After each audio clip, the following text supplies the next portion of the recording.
오늘은 좀 흥미로운 주제를 가져왔습니다. 우리가 아는 경제 상식과는 조금 다른 한국 은행권에서 벌어지고 있는 기묘한 현상에 대한 이야기인데요. 최근에 나온 한 금융 보고서를 바탕으로 그 미스터리를 한번 파헤쳐 보겠습니다. 자, 바로 본론으로 들어가 보죠. 상식적으로 생각해보면 시장 금리가 떨어지면 은행 수익도 줄어야 하는 게 맞습니다. 대출 이자로 돈을 버니까요.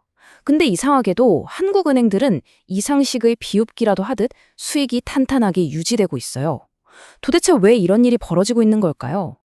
이 수수께끼를 풀려면요, 먼저 이걸 알아야 합니다. 바로 은행이 어떻게 돈을 버는지, 그 수익성의 가장 핵심이 되는 개념 말이죠.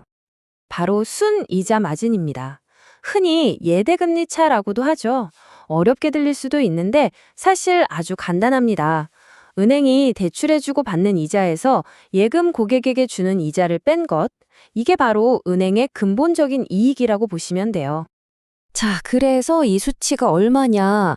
보고서에 따르면 2025년 8월 기준으로 한국은행들의 평균 예대금리 차가 2.18%입니다. 근데 진짜 놀라운 건요, 시장 상황은 계속 바뀌는데도 이 숫자는 거의 요지부동이라는 거예요.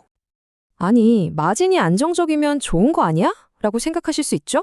근데 이게 왜 그렇게 이상한 건지 지금부터 보고서의 데이터를 직접 뜯어보면서 이야기해 볼게요. 숫자를 보면 딱 감이 오실 겁니다.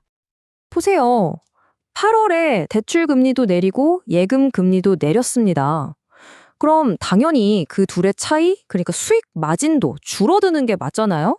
그쵸? 그런데 이 차트를 보면 와, 진짜 재밌는 단서가 숨어 있습니다.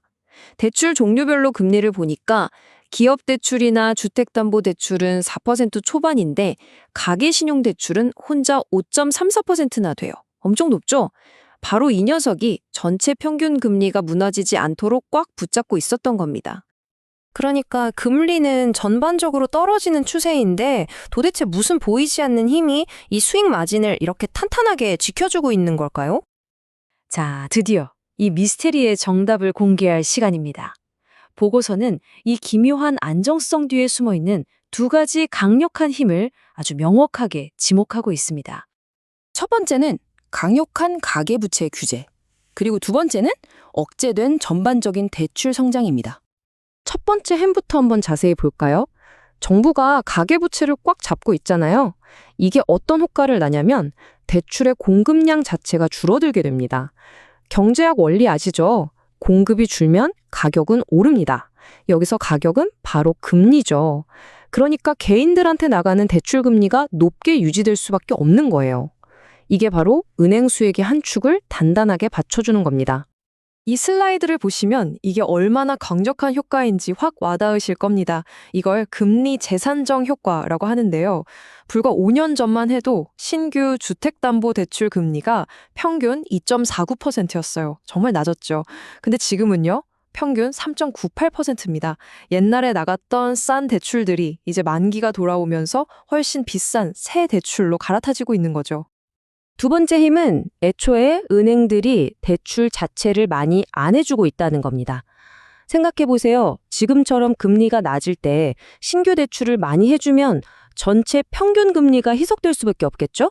근데 신규 대출을 적게 해주니까 기존에 받아놓은 비싼 이자 대출의 영향력이 그대로 유지되는 거예요. 이게 바로 마진을 지키는 두 번째 방패인 셈이죠. 자, 지금까지 은행 마진을 지키는 두 가지 힘에 대해 알아봤습니다. 그럼 여기서 질문이 생기죠. 이 현상, 과연 좋은 걸까요? 나쁜 걸까요? 이게 은행 산업과 투자자들에게는 어떤 의미를 갖는지 지금부터 한번 짚어보겠습니다. 여기서 정말 의외의 반전이 나옵니다.